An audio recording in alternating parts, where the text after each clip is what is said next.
Welcome to this week's episode of EThekwini Matters. My name is Imbili Mazibuko, your host. When EThekwini was battered by a series of devastating floods in 2022, the damage was severe. Communities were uprooted, lives were tragically lost, and infrastructure left in ruins. 3 years later, a new chapter began. And in today's episode, we speak to Vincent Ngubane, Director of Disaster Management, who has been at the forefront of this transformation. Mbovu, asibingelele sikwamukele namhlanje on EThekwini Matters. Ngibingelele nje. Ngibingelele nabalaleli bethu, ngibingelele nama technical artsizayo la. Mbovu, tell us about the April 2022 floods and the impact that those floods had on the infrastructure. The April, we call it the April-May 2022 flood. It was an overwhelming impact of the heavy rain into our infrastructure. Not only to the infrastructure, but the damages to the houses was severe. And with the loss of lives, there were more than 400 people that lost their lives. As we speak today, a number of them as well which were not recovered up to date. And there's still people that are still grieving about those that they could not be recovered. Coming to the infrastructure of the city as well, it was heavily impacted. When we did our assessment, we estimated to a region of 7 billion rand at the time. But when the Netherlands government came and did the assessment on the impact of those disasters of April-May 2022, it was estimated to be at 70 billion rand. And we also had the assessment done by the Japanese government as well, who are also assisting in terms of rebuilding as well. They were also assisted in terms of assessing the damages on the dams, damages on the streams, which also impacted a lot, particularly on the Durban South Basin, where Umlazi Canal as well was overflown. A lot of damages were impacted. We nearly lost our main customer as a city in terms of rates and services, Toyota South Africa. And Toyota South Africa had to shut down for a period of 3 months in order to be able to recover and to start back the what you call the manufacturing of those of the vehicles. I'm highlighting Toyota as one of those key customers into the city, but it's not only Toyota. There are a number of them which pays heavy services to the municipalities because of their area and the size as well. The infrastructure, the way it was devastated, we were unable to drive through M19, and a portion of M4 as well were also affected. Then a number of roads as well. Talking about Shallcross, Cottmore Bridge in there, were all damaged and people could not move over from the other side of Shallcross to Queensbury. They were unable to move. So it was a heavily impacted. What was the turning point for us as a city, in shifting from emergency response to long-term recovery and resilience? The shifting was to be able to reprioritize ourselves in terms of our budget. We are able to reprioritize ourselves, bearing in mind as well that we are able as well to source supporting funding in terms of grant from the national government. So what was key to us is to apply the approach of build back better in terms of responding to our devastation in the infrastructure. Why? Our infrastructure at the time were not resilient, were not structured enough to withstand the impact of disasters. So we need to have gone back into our drawing board and to say to ourselves, what is it that we needed to do so that we are resilient in the event of any of the disasters forthcoming. Bear in mind that the 2022 flood, it's one in a 50-year period, of which is heavily rain. The last one that we have was in 1987, which is more long time ago that we have a severe impact heavily. than we had at April 2022 floods.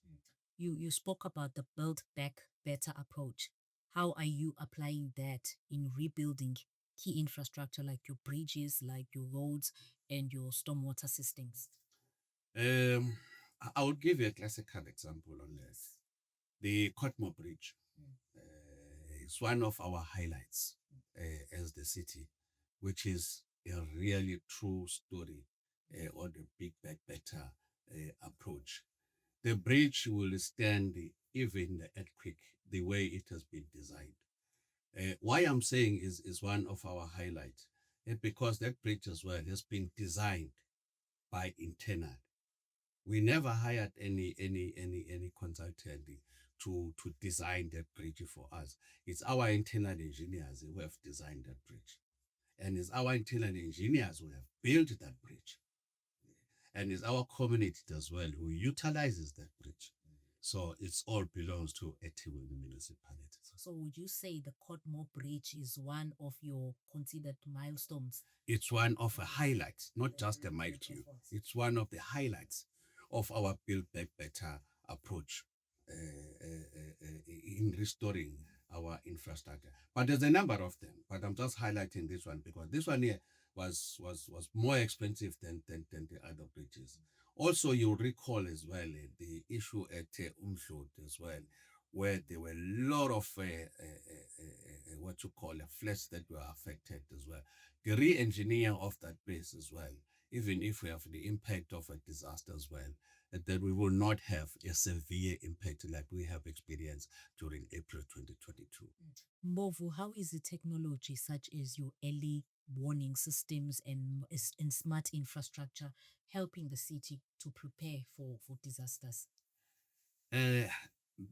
I like my city because I always talk highly of my city. We are one of the city or metro in the entire country who have its own what is called a community-based flood early warning system.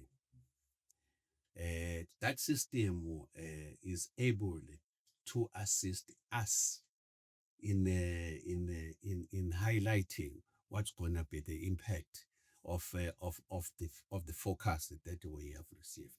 So unfortunately, because it is an internal one, and the South African Weather Service is governed by the laws that only South African Weather Services are able to issue the warning for weather. So what we normally do, we receive the early warning from South African Weather Services, and we touch base on our flood early warning colleagues, and they will tell you the minimum and the minutes of which each and every cell that is being predicted at what time and how it's going to travel, and also be able to tell us the speed of which they are traveling. So we'll also be able as well to determine the impact of which that cells or that rains will be impacting on our communities. Besides that as well, we have also looked at the cameras in terms of the technology that will also be assisting us in determining the level of water when we had the rain. Not forgetting as well that Umlazi Canal was heavily bashed, and the building as well that has been done to divert the water in the canal is also one of the highlights as well, that assisting those industries in that particular area. Technology is been one of the key what to call assistant in terms of ensuring that we are resilient and we are able to ensure that our infrastructure as well is not going to be hammered heavily as we have experienced during the April 2022. Tell us about partnerships, especially with your private sector. We have developed what is called a public-private partnership. Knowing very well that the Durban Coalition has been in the forefront as well in assisting building the partnership with our communities and the government. Also, we have getting the assistance from the Presidential EThekwini Working Group. We have what is called this flood early warning system programs that we're running a project of the flood early warning system on the Quarry Road. In the latest heavy rain that impacted heavily on Ward 74 in Lamontville, Quarry Road as well were also impacted. But looking at the situation, it's supposed to have more fatalities in there. But only one fatalities were experienced because of this partnership that we have developed with the communities in terms of being resilient to the impact of floods. We also have the partnership with Santam, who also assisted in dealing what to call education awareness to our communities, and we also train our volunteers, which was funded by Santam. We're also having a partnership as well, which is going to be in the forefront from the old mutual as well. Of late, Estrin, you know, energy, what you call the fuel people, they have funded what is called the fire detectors. And then we have implemented that at what 90, which is one of our, call it the black spot, in terms of heavy fires, heavy rains, they are impacted heavily. It's not only going to be Dakota, Ward 90. Another areas which is also going to be our hotspot as well is Ward 25 as well, Kennedy Road. Not only them, but there are 3 hotspot areas of which we have identified. We have done with the Ward 90 in terms of installing early detectors, fire detectors, and then we're going to be moved to the other informal settlement as well. This is part and parcel of what you call the support from the business sectors in terms of a public-private partnership. Mhlambe Mbovu, how is the city ensuring that recovery projects are sustainable, inclusive, and future-proof? What we are doing, we are ensuring that each and every unit or maybe directorate within the city play its core mandate in terms of being a participant on a disaster management level 2, which has been a good thing because the city has a disaster management plan now. And of late, we have been on a strategic workshop as a disaster directorate to determine then what are the gaps that are required to close in responding, in rehabilitating, and as well on the reconstruction, if any impact as we have experienced during the disasters. Any message for the residents? To all our residents, that disaster is everybody's business. Together we can achieve a lot, but together we can stand as a resilience to the impact of disasters. When we hint a warning, our communities need to listen. But I must mention that we are fortunate enough that our partnership that has been developed through communication in Kakas, from the morning till the sunset, even at midnight, if it happened that you listen to the Kakas during the evening as well, they talk about the warning, the disasters, and for everybody to know that it's not only Ngubane's business of disaster, it's not the municipality's business of disaster, it's not the Kakasi people that are also disaster, but disaster management is everybody's business. Mbovu, thank you very much for coming through to our show.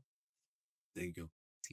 That was Ubabu Vincent Ngubane, who is the Director of Disaster Management at eThekwini Municipality. My name is Zimbili Mazibuko, and it's goodbye from myself and the rest of the team. Don't forget to like, to share, and to subscribe.